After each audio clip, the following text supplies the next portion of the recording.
working for you. A weekly talk radio program which highlights developments of national interest and the activities of your St. Kitts Nevis government. Join host Roy Williams as he presents news, views, reports, and interviews about everything regarding the activities of the Team Unity government and the building of our communities and the development of St. Kitts Nevis. Tune in and call in to interact with your government and share your views regarding the upward forward development of your community and our beautiful Twin Island Federation. Working for You is weekly, every Wednesday live from 1:30 p.m. to 3 p.m. on ZIZ Radio, Win FM, and Sugar City FM with rebroadcast on participating stations. Working for You. Good day. Welcome to another edition of Working for You. I am Roy Williams. Today, I am honored to have with me Mr. Stanley Knight, Permanent Secretary in the Ministry of Youth, Sport and Culture. Mr. Knight, welcome to this program. Thank you very much, Mr. Williams. It's my pleasure to be here. Today we will be discussing a number of current events happening within St. Kitts and Nevis.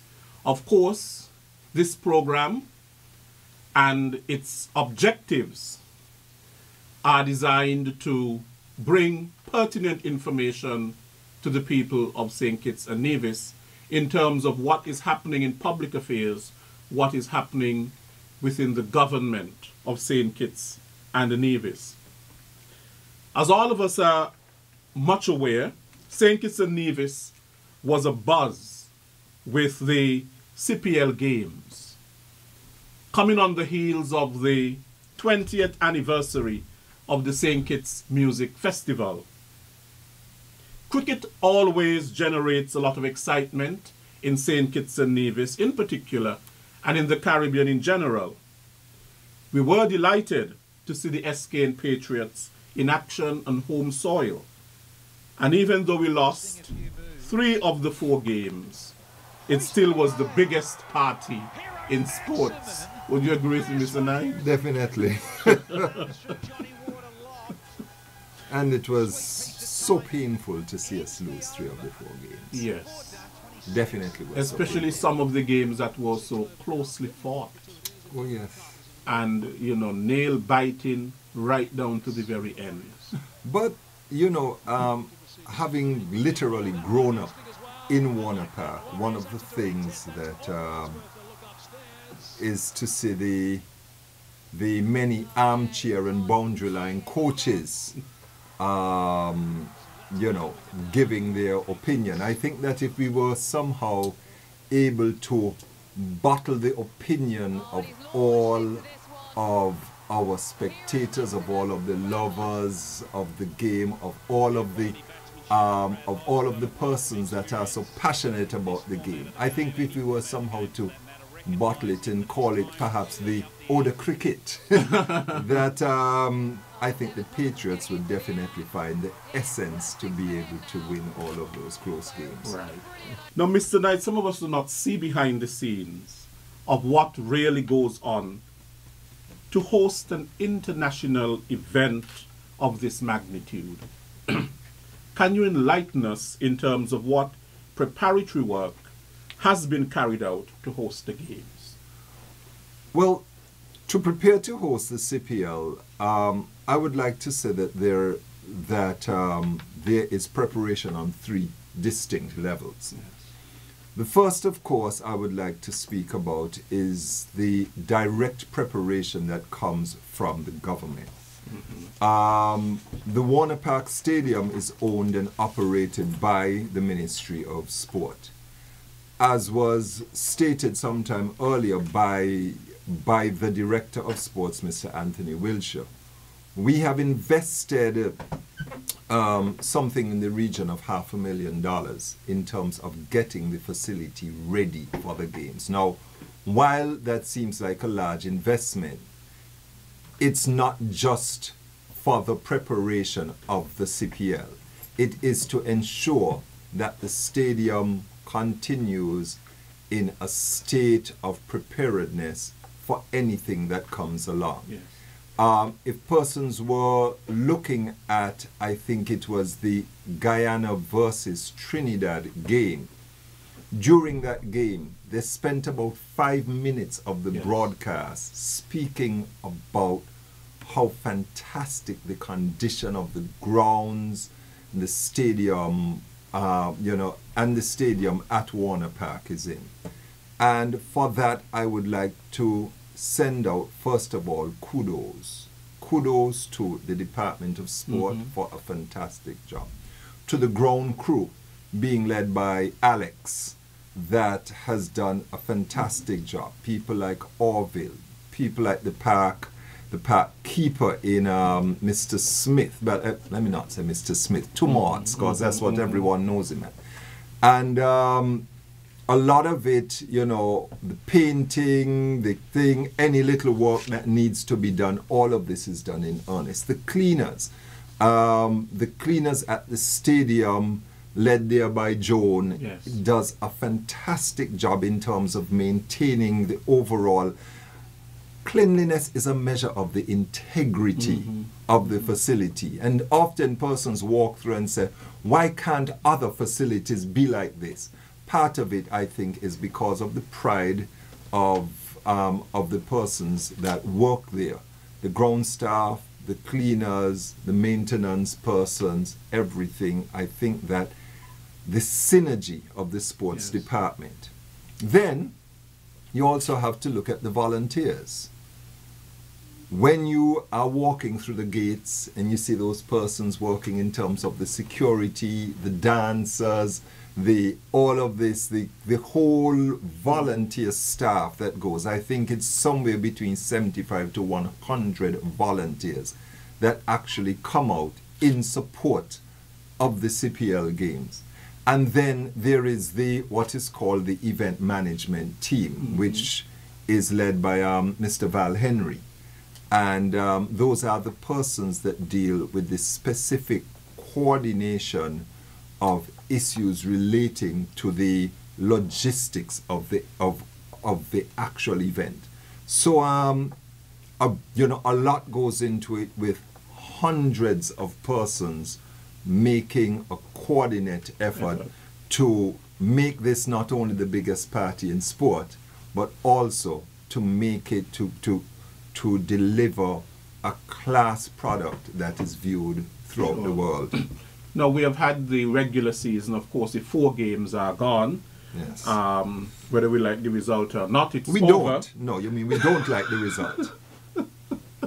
And we received some good news, though, from the Minister of Sports, Deputy Prime Minister Honorable Sean Richards, that St. Kitts and Nevis has won the bid to host the semis and the finals for a second time. My question to you is, what's in it for us? What can we expect? What is this bid? Okay. As was in the news for several weeks, there are several countries that had expressed an interest in the hosting of the finals. St. Kitts put in a successful bid of $1.2 million in order to get to be the host of the games. Now, while we are paying out for the hosting of the games, because the actual hosting cost from the CPL side is a figure above that. Let's just put it that way. We also get back. We get 25% of the total gate receipts from the semis and the finals. So if you have, just to give you an argument, for argument's sake, 40,000 people over the 4 matches, and on average they are paying, you know, $50 or say maybe, you know, say $100, then that puts it at $4 million. We actually get 25% of that. So we actually get back, you know, $500,000, $1 million, whatever it is. Then there is the donation to a charitable organization. Last year we had a charity game which raised money for the education fund. This year, while we are not having a charity game, the CPL organization is still making a donation of $25,000 to that fund. Then you have other means of revenue generation, such as the fact that we actually are renting the use of the stadium. It does not come for free. It does not come as part of the arrangement. So that you actually rent the actual stadium. Vendor revenues also come, back to the government. And then, of course, is the overall impact on the economy. You don't have the biggest party in sport without it having a direct impact on your economy. Okay, I know that there has been an economic return on investment report being done to see how the CPL T20 is impacting us economically. Can you comment on this? Yes. There was an economic impact done, I think, for each of the last 2 years. I can speak directly to the one last year, where we actually saw a direct spend in relation to the CPL League of over $10 million US. You also had an overall impact to